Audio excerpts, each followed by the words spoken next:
of the UN and its contribution, and the rest of the world in Afghanistan. We are invariably grateful to Ambassador Zahid Taneem for his lucid statement. Many thanks are also due to Under-Secretary General Hervé Latsou for his excellent and wide coverage briefing on the UN assistance mission in Afghanistan, UNAMA. And the eye-opener from Yuri Feratov on drugs and crime should be recognized before the Malaise enjoys reasonable support. Mr. President, we must take cognizance of Mr. Latsou's statement, whereupon UNAMA is implementing a challenging mandate. The account-sparing knife must be controlled, and the mission must have adequate resources to enable it to achieve its goals.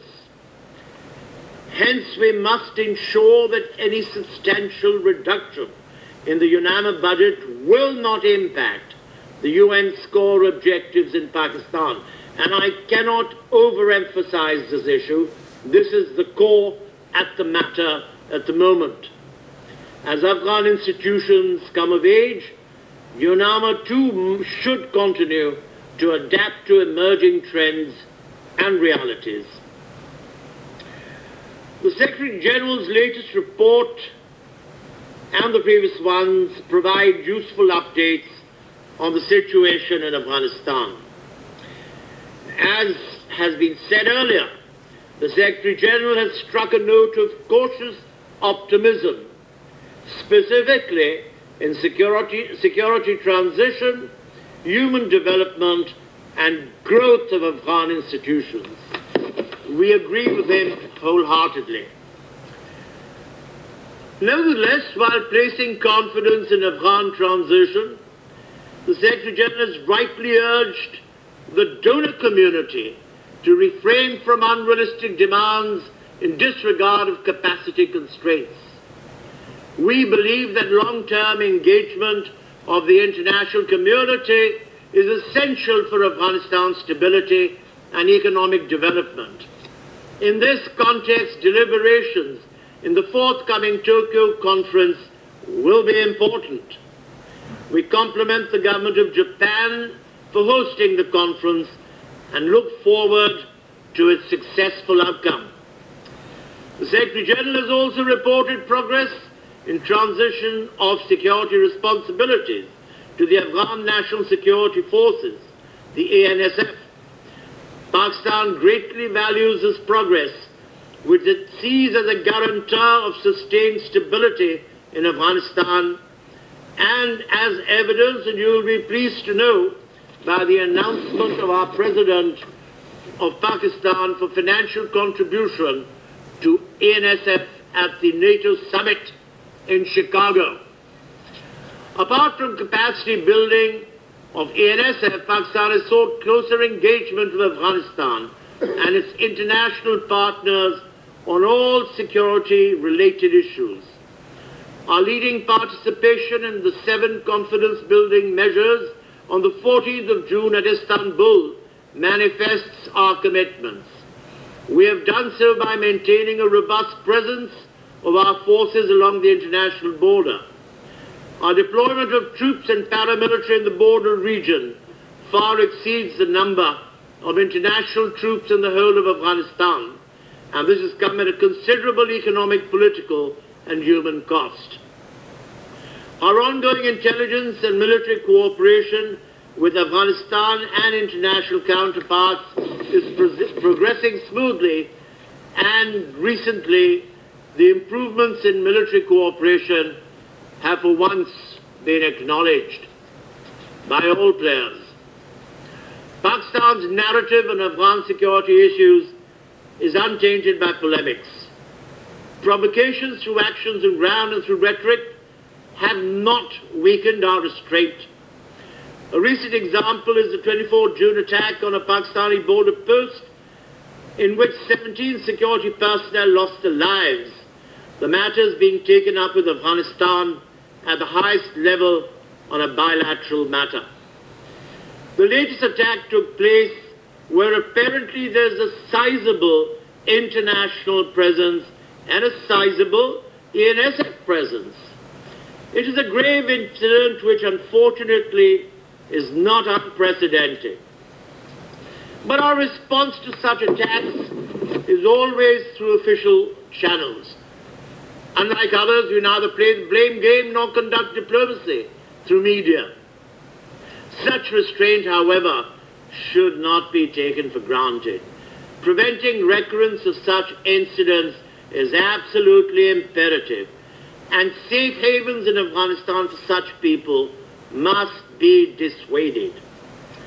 The Secretary General's report has enumerated many challenges to the Afghan peace and reconciliation process. He has characterized progress on reconciliation as slow and uneven. Long-term solution to challenges in Afghanistan lies in a sustainable reconciliation process. The current policy must be transparent and not covert, subscribing to the vagaries of domestic politics. Sustainability of the process can only be ensured if all stakeholders not only believe themselves but also share the goal of reconciliation. The process must not be complicated by inexplicable caveats or conditionalities. The idea of reconciliation under coercion militates against the obvious lessons of Afghan history. Afghan leadership and ownership and willing participation on all such matters is absolutely essential. For our part, we are and would remain committed to an Afghan-led and owned reconciliation process. So far, we observe, unfortunately, no panacea to deliver peace that exists in Afghanistan, and the current handling of the war in Afghanistan places such expectations perhaps outside the realm of possibility for the moment. Mr. President, despite the best efforts of the world community and the UN, Pakistan still remains host and unfortunately hostage to the largest population of Afghan refugees. In doing so, and despite the lack of acknowledgement and unjustified unfair hyperbole and poor funding, we still remain large contributors, easing the humanitarian burden on Afghanistan at significant economic, social and security costs to the already overburdened people of Pakistan. We therefore attach great importance to the outcome of the international conference held in Geneva last month. The solution strategy agreed through the conference should be underpinned by a strong commitment of sustained support by the international community. We must look beyond scapegoating. We must look forward to fruition of commitments. Meanwhile, Pakistan is hurting. I would suggest stand up to the plate and bear up what must be borne. Now returning to Mr. Fedotov and the policy to mollycoddle any narcotics production must be abandoned.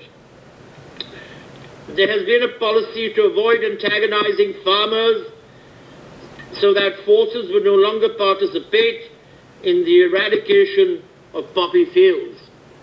This has been stated in an article recently in the Washington Post, and of course dilated upon pretty seriously by advisor Mr. Vali Nasser in his book in Little America.